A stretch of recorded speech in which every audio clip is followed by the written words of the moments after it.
Hey, thanks guys. One of the most important decisions to make when planning your big day is choosing the right photographer. And joining us today is Erick Brown and Tessa, and you guys are a father-daughter photography team. Yeah. So first things first, how do you go about choosing a wedding photographer? Well, we find that most of the couples, what they do is they just, at the weddings they attend, pay attention at the receptions, talk to the photographers. You're going to see how the person's actually works in the field, see them in action. See if they're professional. You're going to notice that right there. A lot of couples are going to weddings. That's a good place to start.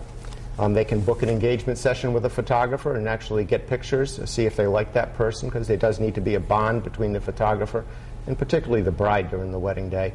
And that's another good way to do it.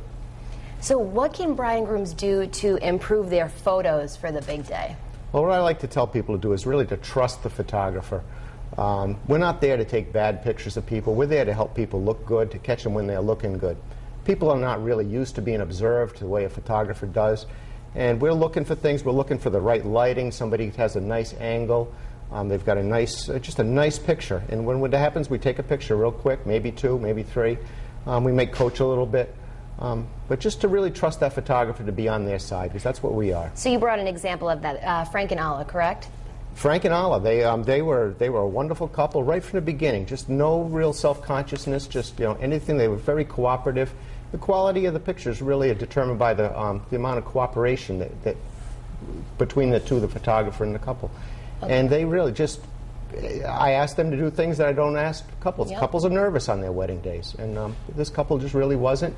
We were able to do some really nice, fun stuff, little sexy pictures, and but other couples wouldn't do that. We don't ask, but they won't do. And Tessa, what about you? Any advice for couples? I would say the best advice is to get to know your photographer, and it's also good to have two people on your wedding day. There's action that happens all the time, and it's good to have two people there to capture it. Like this picture of Mike and Sue. That was happening while they left the church, and I was just there, and you could see their expressions. They're happy, they're excited, and if there weren't two people there, they wouldn't have been able to capture that emotion. Excellent. Thanks, guys. And if you want any more information, about wedding photography, of course, you can head to our website. We have all of your info there. It's on foxprovidence.com.